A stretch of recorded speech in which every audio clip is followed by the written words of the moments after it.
in his own words, Farage says, Tony Blair gets things done. He commands respect. He is seriously bright. Greetings, friends. I made fun of wearing a suit a few years ago, but here I am wearing a suit jacket, and I'm perhaps compensating for the fact that I'm just going to read from a script. I made a few short notes, but it turned into a full essay or script where I'm analyzing Nigel Farage, the popular UK Brexit advocate and other, involved in politics in different ways. But I'm analyzing his recent video from January 4th where he reacts to the latest UK lockdown. And he said some things in this short video which raised my eyebrows, and it certainly caused his comment section to be a solid wall of disapproval relating to one issue, one name, Tony Blair. Although from what he said, there were other things that I found concerning and disturbing as well. So Nigel Farage, in some ways, can be compared to Peter Hitchens. They're both intelligent public figures, kind of on the right, or more or less, whatever that means in England. I'm no expert on England, but I do find it very interesting. They're, it's more of an intellectual culture over there, unlike in the United States. That doesn't exist, or in Canada. So you would hope that Mr. Farage would also see the global crisis that we're in the same way that Peter Hitchens does, because Peter Hitchens and Nigel Farage, they both want to preserve Britain's culture and its nation. I would think they could agree on that. But alas, Nigel Farage does not take the tact that Peter Hitchens does. In fact, he's more similar, Farage, to Donald Trump in some ways. They're both high-energy, conversational personalities, and they embody a form of nationalism, however watered down. It's very frustrating that why can't more men just say what is actually going on here? So can you really trust these men like Nigel Farage, Donald Trump? And I've listened to Nigel Farage from time to time ever since I became aware of him after Brexit. He's okay. He's kind of, like I said, like Trump's personality in some ways. I don't really trust Nigel Farage, but neither do I think he's a full member of the establishment. I seem to recall him talking about threats to his person, to his family. It's possible that they, whoever they are, spooked him some time ago, and it's possible that they made him fear for his life. But Nigel Farage did not stop. He did not fully retreat from the public sphere. He continues to do positive things like drawing attention to the migrant crisis, where dinghies are still showing up daily or weekly along the southern coast, abandoned. Mr. Farage deserves credit for drawing attention to the migrant crisis and other issues, for helping to achieve Brexit, of course, even if the result of Brexit has been disappointing. I mean, I guess, the future time will tell, but it has been disappointing so far. Certainly, the leader of the country, Boris Johnson, is a man who is broken in completely. It seems to be a very similar situation to what I see with Doug Ford, the Premier of Ontario. Someone you thought was going to be a populist. Now, I don't think Nigel Farage is broken in. I don't think Nigel Farage is mentally controlled like some of these guys are. I am starting to think that Nigel Farage may be just wary. He may be possibly naive. Of course, as you may or may not know, the United Kingdom has now entered another full lockdown. And I don't know exactly what the situation is with the small businesses, but I know that it's not good. From living here in Toronto, where we have our own second lockdown, I can tell you that the majority of small businesses, even big box stores, offer only pickup curbside. I assume the situation is something like this in the UK, and this means that many small businesses are forcibly closed for an indefinite period yet again. forced to operate in only a certain limited capacities, this is really virtually the same thing as being closed. Furthermore, most Britons cannot leave their island.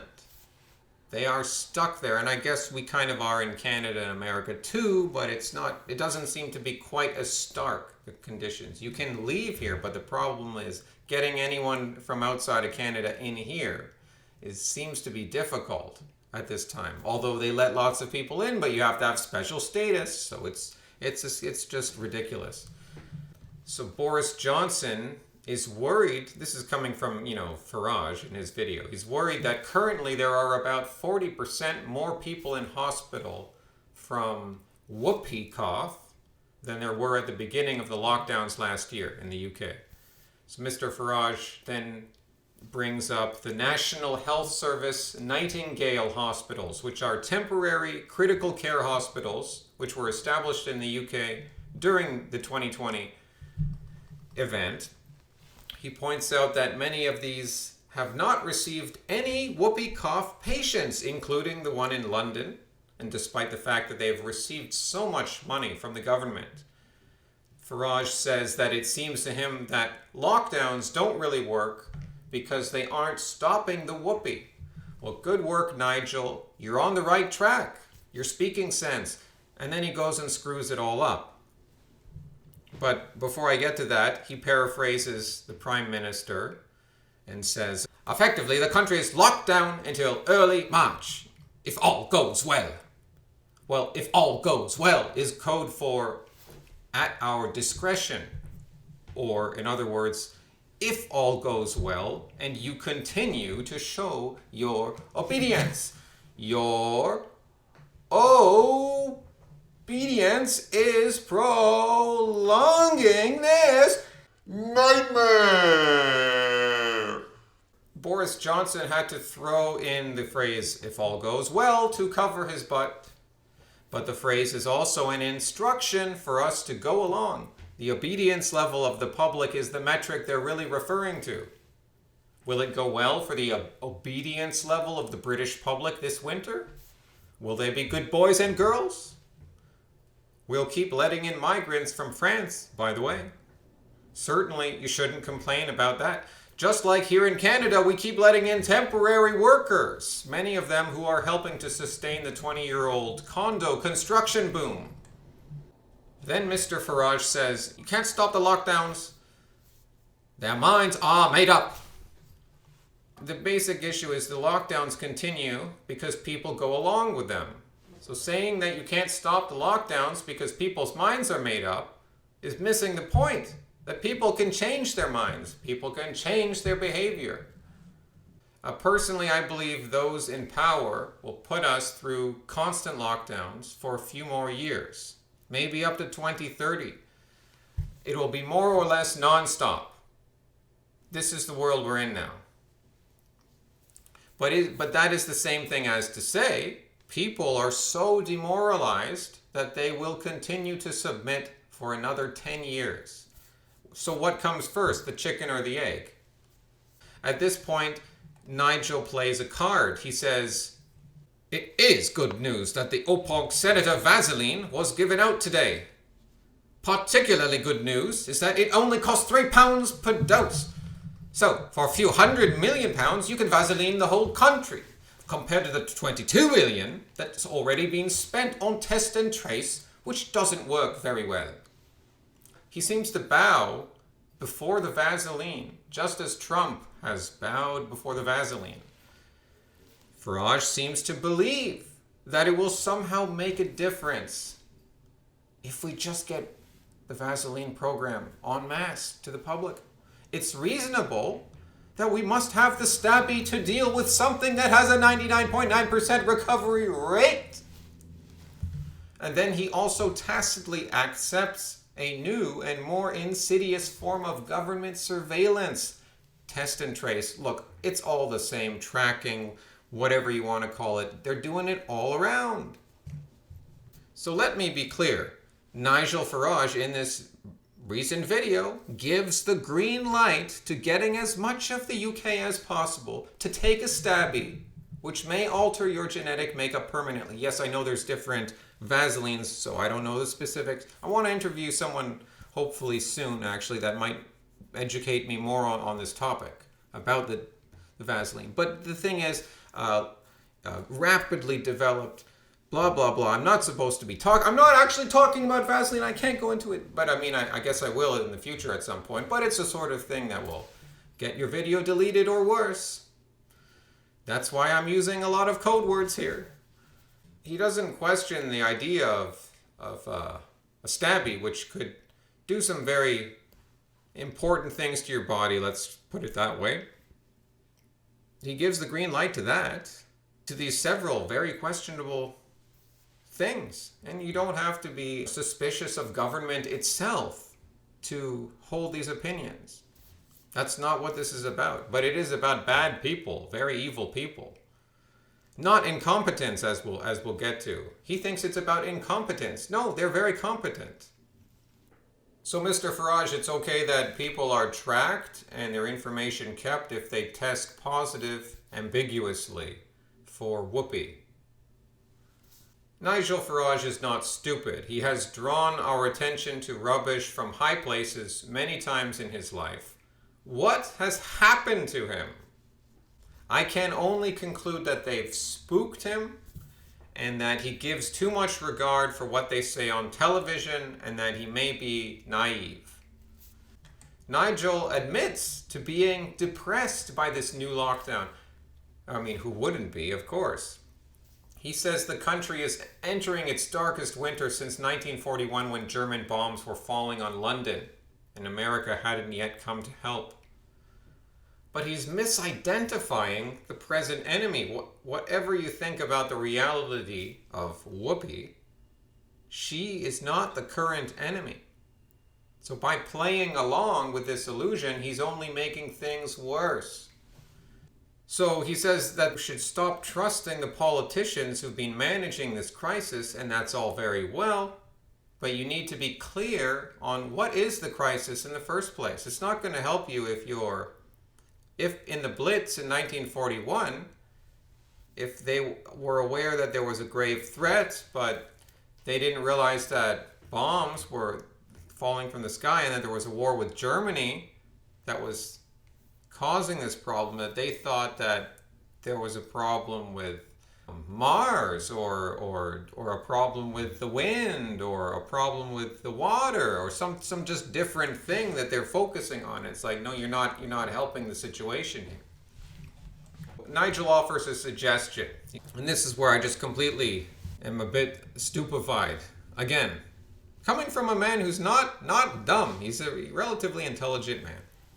Nigel says, wouldn't it make more sense to Vaseline a much greater number of people with 1 dose than just those over the age of 80 with 2 doses? And the power of this argument is so strong that Jonathan Van Tam in the Mail has gone with the same line, and it's now become government policy. So let me get this straight, Mr. Farage. You're saying Vaseline, everybody, because it's just such a strong argument. And look, here's someone in the media supporting the idea. And look, the government is going to do it. So forgive me, was there an argument in there? Oh, of course, then he gets kind of to his argument. But he gets to that a bit later on. Well, he says, we've got to think way beyond the National Health Service and draft more people in to get this to work. So he mentions using the standing army to get the Vaseline out. We have Mr. Farage calling for England's army to now come out to deal with this national crisis. And this is extremely ominous. And we see the same behavior country to country around the world, at least in the Western world. How about you don't do that? And I know it's not my country, but it's a country we look to. Share heritage with the UK, of course. And how about you leave the people alone and focus on dealing with real problems like the migrant crisis? How about you use the army to deal with the migrant crisis, not to give Vaseline to everyone? But he says reshuffling the cabinet with better people.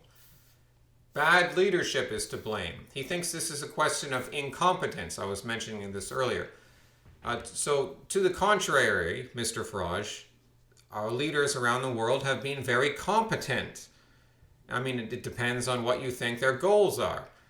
They've maintained a remarkable degree of uniformity of policy with other Western countries. They've been reliable and constant in reorganizing the economy and increasing the political power of the establishment. This is called high competency. This is not called low competency. And now we get to the highlight of the video for what caused all the stir, was that Farage praises the globalist and former Prime Minister of Britain, Tony Blair. Blair was perhaps most responsible for turning the Labour Party from its working class roots into the modern diversity monster which it has become. And he's also responsible for getting Britain to join the US invasion of Iraq, which was a giant mess, which only helped eliminate one of Israel's major enemies. So why is Farage praising Tony Blair? The main reason is that Blair has advocated for 1 jab per capita instead of 2 jabs for those over the age of 80. And also, he has advocated for the idea of creating thousands of new Vaseline centers. And if we don't do this, Mr. Farage fears, the lockdowns will just continue because whoopee. So do you see how Farage is operating entirely within the narrative? Does it occur to him that there are other reasons for lockdowns? Does he know about the grand recertification? Surely he's aware of the grand recertification. And as I may have mentioned earlier, all of the comments under his video were negative, at least that I could see at a glance scrolling down. They were all negative because of this praise of Tony Blair. And I looked over his last 5 or 6 videos just for some comparison, and they were getting around 100 to 200 dislikes, not very much at all. And then he would get likes somewhere between 10 to 16,000 likes. So, that was about his ratio. But then here, he only got 10,000 likes, so still a lot, but about 3.4 thousand downvotes. So he obviously hit a sour note with a significant portion of his audience. Not a majority, but definitely the comment section was just ridiculous. Here we have Nigel Farage mentioning that, Tony Blair had all these problems. I didn't agree with all this stuff he did. But he's, in his own words, Farage says, Tony Blair gets things done. He commands respect. He is seriously bright. That's from Farage's lips right there. This is, my goodness. So Farage, towards the end, he's concluding that he fears for small businesses, for people living on their own, and for all the other people that will suffer from lockdowns. But at the same time, he is implicitly giving the green light to more lockdowns because it's just a foregone conclusion that, we got to get the whoopee taken care of. Otherwise, of course, they're gonna use it as an excuse to lock us down. It's like a short circuit in thinking. Or he's just not going to go there. I don't know. It's not my country. It's not my call to make. But if I was living in England, I'd say this guy's a liability for us. Depends on what you want the country to become, I guess. But at the end of his brief video, Mr. Farage says that he cannot bear to watch television these days because it's full of leftist propaganda, which it is. And at the same time, he mentions that he's not allowed to leave the house. And he mentions that he was hoping to avoid alcohol this January, but now he will probably drink. It was amusing and pathetic at the same time. Hasta luego, amigos.